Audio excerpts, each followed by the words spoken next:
जय हिंद। इससे पहले की वीडियो में हम आपको आईपीसी और सीआरपीसी की धाराओं के बारे में समझा दिए थे। एफआईआर और जीरो एफआईआर बता दिए थे और बता दिए कि चार्जशीट दायर करने के बाद जब मामला कोर्ट में चला जाता है, ट्रायल हो रहा होता है, तो उस दौरान आपको जेल में भेज दिया जाता है अगर अपराध बड़ा है तब। अब जेल में समझते हैं कि खाना कितने टाइम दिए जाते हैं और कितने खाना दिए जाते हैं। क्या आप बाहर से जेल के अंदर खाना ले जा सकते हैं?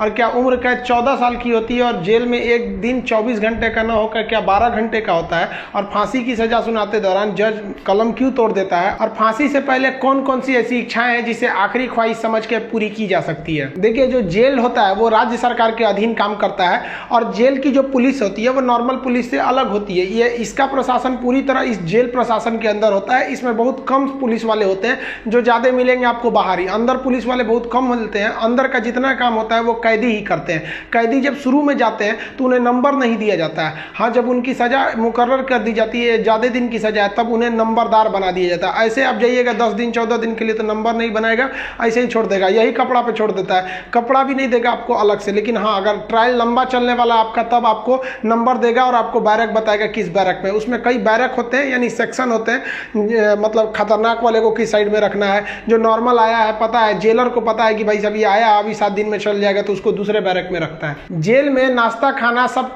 तीनों टाइम मिलाकर हर अलग अलग राज्यों में अलग अलग खर्च किए जाते हैं कैदियों के ऊपर। अगर भारत के आप टोटल राज्यों को लेंगे तो पर डे एक कैदी के ऊपर लगभग 52 रुपए का खर्च आता है, ये जेल मेन्यू के हिसाब से। जेल में जो नाश्ता दिया जाता है, सुबह 7 बजे नाश्ता आ जाता है, जिसमें एक चाय का रहना कंपलसरी है। चाय के अलावा आपको कभी चना दिया जाएगा, कभी परोटी, ब्रेड, बिस्किट वगैरह दे सकता है या दलिया दे सकता है। ये सब बिस्किट वगैरह ये अंदर ही बनता है जेल के, काफी अच्छा होते हैं सब। नाश्ता तो कम से कम ठीक देते हैं सब वो। दोपहर का लंच 11 से 12 बजे तक आ जाता है। लंच में अगर आप देखेंगे तो रोटी चाट हो रहेगी और आपको थोड़ा सा चावल और दाल दिया जाएगा। सब्जी कोई भी मौसमी सब्जी हो सकती है। दाल इतना रहेगा कि वो पानी की तरह पतला रहेगा दाल। आपको इस पे एकदम हल्का खाना दिया जाता है। रात का खाना भी दिन के खाने के समय सेम रहता है, बट रात के वक्त में चावल आपको नहीं दिया जाता है। रोटी जो दे दिया जाता है वो 6 दे देते हैं। चावल नहीं दिया जाएगा। दाल और सब्जी नॉर्मल टाइप की सब्जी रहती है, जिससे खा के आप बीमार न पड़े। रात का खाना जो है ना वो शाम 5 बजे रेडी हो जाता है। आपका मन उसी टाइम खाइए या रात 9 बजे खाइए, उससे मतलब नहीं है, वो वहीं दे देगा।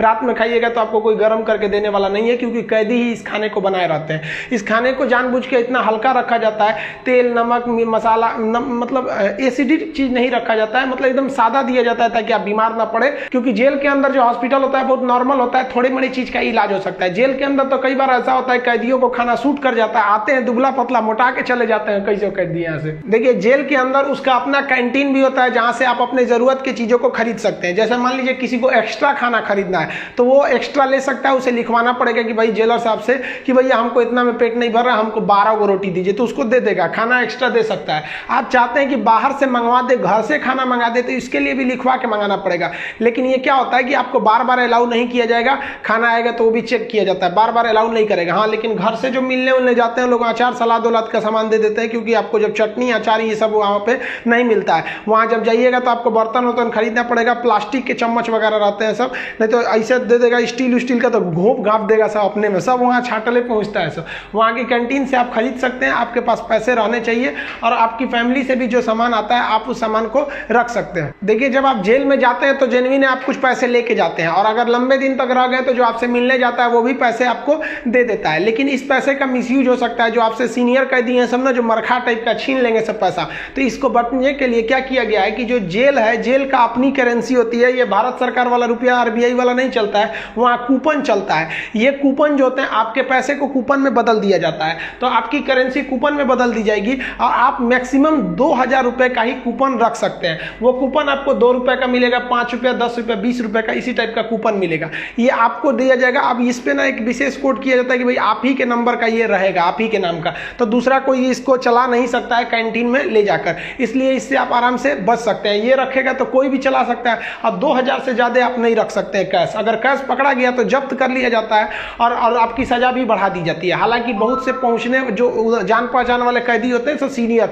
बहुत व्यवहार बना लेते हैं सब, अंदर बहुत सारी सुविधाएं ले जाते हैं सब। मोबाइल अलाउ नहीं है, फिर भी अंदर मोबाइल मिल जाता है। जेल में आप जाके मिल भी सकते हैं। आप परिजन है तो भी मिल सकते हैं। आप उसके मान लीजिए दोस्त यार कुछ भी आप जाके मिल सकते हैं। मिलने के लिए आपको 2-3 चीजें चाहिए। आपको पहले उस कैदी का नाम पता होना चाहिए, पिता का नाम और किस जेल नंबर में है। इसके लिए आप ऑनलाइन फॉर्म भर देंगे तो आपको नंबर वेट नहीं करना करना पड़ेगा, नहीं तो वहां जाइएगा तो ऑफलाइन में 15 रुपये का पर्ची कटाइएगा तो 3-3 घंटा तो पहले आप ही को लाइन में खड़ा कर देगा और तब आपको मिलाएगा। आप ऐसे बाहर खड़े रहेंगे, अंदर कैदियों का ही एक कमरा होता है, अंदर से उसमें घुसा दिया जाता है, वो अंदर रहते हैं, आप बाहर रहते हैं। यहाँ बात कर सकते हैं, यहाँ CCTV रिकॉर्डिंग वगैरह नहीं होता है। यहाँ आप सामान भी दे सकते हैं, बाहर के जो सिपाही खड़े रहते हैं कि अंदर जाके उस कैदी को दे दीजिएगा, ये सामान चेक करेंगे, अच्छा ठीक ठाक रहेगा तो दे देंगे, अगर इलीगल रहेगा तो ये लोग नहीं देते हैं और आपकी सजा को बढ़ा देते हैं। तो आप मिल सकते हैं, मिलने का टाइम 10 बजे से 3 बजे तक होता है, उसके 3 बजे के बाद जाएंगे तो मिलने नहीं देगा, 10 बजे से पहले जाएंगे तो नहीं मिलने देगा। आप वहां जाए कि अगर किसी से मिलने जाते हैं, देखिए कई बार ऐसा भी होता है कि फर्जी FIR में किसी को फंसा दिया जाता है, वो भी बता देंगे कि फर्जी FIR होता है तो कैसे आपके नाम को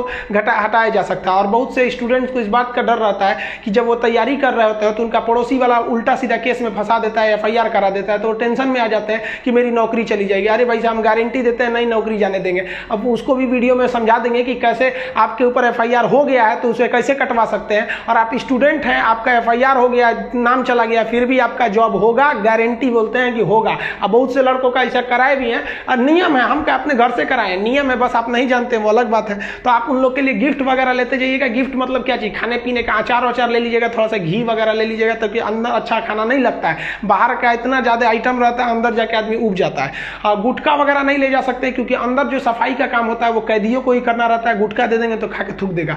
पहुंच वाले सब गुटखा खाते हैं, सब सिगरेट अलाउ है, ये सब चीजें अलाउ है, बस गंदगी वाला चीज नहीं। हम तो कहते हैं भाई जब हर चीज अंदर अलाउ है, बस आपका पहुंच होना चाहिए। अगर आपके पास पैसा और पहुंच है ना तो जेल और बाहर में कोई खास फर्क नहीं समझ में आएगा। ऐसे नॉर्मल वालों के लिए सारे नियम कानून है। अब मिलने का मतलब ये नहीं कि डेली डेली मिलने जा रहे हैं, हफ्ते में आपको 3 बार ही मिलने दिया जाएगा, और बड़ा अपराधी है तो 2 बार, कई को तो हफ्ता में 1 बार अलाउ करता है। अब कुछ ऐसे भी अपराधी रहते हैं बहुत खतरनाक, उनको अलाउ नहीं करता है मिलने। तो ऑन एन एवरेज आप हफ्ते में 3 बार किसी जाके मिल सकते हैं। 15 से 20 रुपए की आपको रसीद लगेगी मिलने के लिए। जेल के अंदर स्टडी रूम होता है, वहां जाके आप आराम से पढ़ाई कर सकते हैं। लाइब्रेरी तो इतना अच्छा होता है कि उतना अच्छा इसे आपको नॉर्मल लाइब्रेरी नहीं मिलेगी। आप वहां से अंदर जाके पढ़ाई भी कर सकते हैं। इग्नू से आपको सर्टिफिकेट दे दिया जाएगा, आपका एग्जाम वगैरह भी होगा, आप वहां से पढ़ाई कर सकते हैं। सो जो आप बाहर में पढ़ाई नहीं किया मार काट करके अंदर जाएगा, लेकिन हाँ हम उसमें पढ़ते हुए भी देखे हैं। जेल के अंदर हर एक कैदी को खुद ही काम करना होता है, क्योंकि अंदर सिपाही कम रहते हैं, मार धार करिएगा, खूब पिटा जाइएगा ना तो आके छोड़ा देंगे सब। अंदर शांति से रहना चाहिए। अंदर भी, जेल के अंदर भी ना ग्रुप होता है, वो उसके ग्रुप का है, वो उसके ग्रुप का है। अगर आपको ज्यादा दिन तक रहना है तो ग्रुपबाजी समझ जाइएगा, नहीं तो कुटा के आएंगे। उसमें क्या होता है, माली का काम होता है। जो जेल का कैंपस बहुत बड़ा होता है, जेल छोटा वोटा नहीं होता। अंदर जाएंगे तो एक दूसरे दुनिया है, वहाँ अंदर सब्जी वगैरह बोई गई रहती है, यही सब्जी आपको बनाने के लिए आ जाती है, कुछ अलग से भी सब्जियां वगैरह आती हैं, तो इसमें भी काम कर सकते हैं। कुक वाला, खाना बनाने वाले में भी काम कर सकते हैं। सबसे टफ यही काम होता है, सबके लिए खाना बनाओ, वो भी टाइम से बनाओ। यहाँ पर इसके अंदर कुछ फैक्ट्रियां भी होती हैं जहाँ पे आपको सोफा बनाने के लिए आता है, कपड़े सिलने के लिए भी दे दिए जाते हैं सब। और जो होली में जो गुलाल लगाते हैं अबीर, वो भी इसके अंदर पीस के बनाना रहता है। कई सारे काम होते हैं, लेकिन ये जो काम वाला डिपार्टमेंट है ना, फैक्ट्री वाला डिपार्टमेंट, ये उसी को दिया जाएगा जिसको कोर्ट ने सजा सुना दिया है। लेकिन अगर कोर्ट ने आपको सजा नहीं सुनाया, अभी आप पर मुकदमा ही चल रहा है, तो इस पे नहीं देंगे सब, आपको ये सब हल्का हल्का काम कराएंगे सब। इस काम के बदले आपको पर डे का 20 रुपया मिलता है, यानी महीने के आपको टोटल 600 रुपया मिलने वाले हैं। आपको काम करना पड़ेगा, अगर आप काम नहीं करिएगा तो बदले में आपको एक बार पैसा देना पड़ेगा। ये पैसा पर मंथ नहीं लगता है, एक के बार जाइएगा तो जेलर पूछेगा काम कीजिएगा कि पैसा दीजिएगा, तो जो पैसा देते हैं उसे हाता कहा जाता है। अब ये जो हाता का अमाउंट होता है ये डिपेंड करता है अलग अलग जेल पे, थोड़ा सा डिफरेंट होता है, लेकिन एक ही बार इस हाता को देना रहता है। लेकिन अगर आप काम करेंगे तो अच्छा रहता है। कोशिश करिएगा आप लोग, अगर बाय द वे गलती से चले, देखिए ऐसा नहीं है कि आप मर्डर करके जाइएगा, आपको कभी गलती से भी फंसाया जा सकता है। हम लोग कौन बार बड़का कहीं बम फोड़े थे लोग, हम लोग का भी क्या था भाई, स्टूडेंट्स की मांग कर रहे थे लोग, उठा कर डाल दिया उसमें, तो काम का आप कर सकते हैं उसमें। तो ये सब काम थोड़ा सा इजी रहता है। काम का मतलब फायदा क्या होता है कि आपको खाना अनलिमिटेड मिलेगा, आप जितना खाना चाहे खा सकते हैं, और खाने की थोड़ी सी कैटेगरी थोड़ी आपकी अच्छी कर दी जाती है। अगर आप काम नहीं कीजिएगा तो आपको खाना गिन के मिलेगा, 4 रोटी 6 रोटी, इससे ज्यादा नहीं मिलेगा, चाहिए तो लिखवाइए वगैरह। तो काम करने वालों को कुछ अच्छा फैसिलिटी दी जाती है। देखिए कई लोग को लगता है कि जेल में ना जो एक दिन होता है वो 12 घंटे का होता है, ऐसा नहीं है। पहले अंग्रेजों के समय होता होगा ये, लेकिन अभी के समय में जो जेल का कानून है वो एक, जैसे आपके लिए 24 घंटे का एक दिन होता है वैसे जेल में भी होता है। अब कुछ लोग कहते हैं किसी को 10 साल की सजा हुई तो 5 साल में आ जाएगा, ऐसा फिल्मों में भी होता था पहले का ही तब। लेकिन अभी के समय में अगर आपको 10 साल की सजा हुई तो 10 साल बाद निकलेंगे, यानी आपके लिए भी दिन जो है वो 24 घंटे का ही है। और दूसरा, कुछ लोग को लगता है कि उम्र कैद में आदमी 14 साल में छूट जाता है। देखिए उम्र कैद का मतलब होता है कि आपको जिंदगी भर जेल रहना, आजीवन कारावास रहना है। ये 14 साल की बात क्या है कि जज ने अगर आपको सुना दिया कि आपको उम्र कैद की सजा है, तो संविधान में लिखा गया है कि अनुच्छेद 72 के तहत तथा अनुच्छेद 161 के तहत, अनुच्छेद 72 के तहत राष्ट्रपति और 161 के तहत राज्यपाल आपकी सजा को माफ कर सकते हैं। तो ये जो 14 साल का थ्रेशोल्ड बनाया गया है कि राज्यपाल और राष्ट्रपति जो है ये उम्र कैद को 14 साल से पहले नहीं माफ कर सकते हैं। तो बहुत से ऐसे लोग होते हैं जो 14 साल जेल बिता देते हैं ना, तो ऐसा कहा जाता है कि 14 साल तक किसी को समाज से अलग कर दीजिएगा तो नॉर्मल व्यक्ति जो छोटा मोटा गुंडा है उसका बाकी सबसे संपर्क टूट जाता है तो उसे माफ कर दिया जाता है। तो जनरली 14 साल में छूट जाते हैं। वो छूटते नहीं है बल्कि राष्ट्रपति या राज्यपाल माफ कर देते हैं कि चलो यार गलती, बहुत बार तो अपराध आवेश में आके हो जाता है, लेकिन ऐसा नहीं है कि सबको छोड़ देता है। कुछ कुछ एकदम शातिर अपराधी होते हैं, उन्हें नहीं छोड़ा जाता है। तो ये 14 साल मिनिमम है कि आपको इतना रहना ही है, इसके बाद राष्ट्रपति या राज्यपाल माफ करेंगे तब समझिएगा। अब एक चीज देखेंगे कि जब जज जो होता है जब फांसी की सजा सुनाता है तो दो चीजें इस पे ध्यान दीजिएगा। फांसी की सजा सुनाने के बाद वो स्याही को, कलम को तोड़ देता है। वो इस बात का संकेत है कि अब हम आपके ये जो फांसी की सजा सुना दिए हैं ना, हम जज होने के बावजूद भी अब इसमें कुछ बदलाव नहीं कर सकते। यानी ये कलम अब मेरी किसी काम की नहीं रहेगी, क्योंकि हम ये कलम रहने के बावजूद आपकी सजा में अब कुछ चेंजिंग नहीं कर सकते। इसलिए जज को बड़ा सोच समझ के फांसी की सजा सुनानी पड़ती है और तोड़ देता है।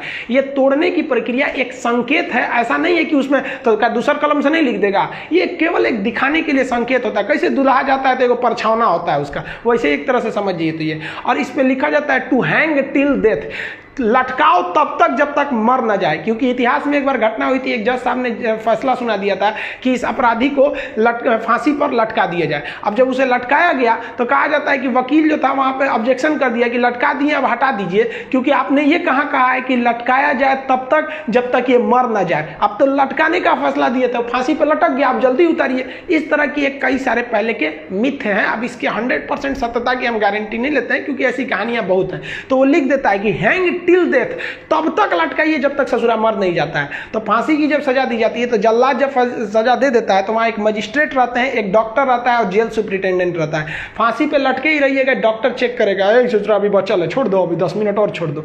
तब तक डॉक्टर नहीं कह देता, जब तक मर नहीं गए तब तक आपको लटकैले रह जाएगा। फांसी जो है वो अक्सर मॉर्निंग में ही दी जाती है, क्योंकि जेल प्रशासन के ऊपर सबसे बड़ी जिम्मेदारी फांसी की होती है। वो सुबह सुबह इसे निपटा देना चाहता है, और सुबह के समय जनता मीडिया भी उतने ज्यादा एक्टिव नहीं होती है। खैर ये सेकेंडरी वजह होता है।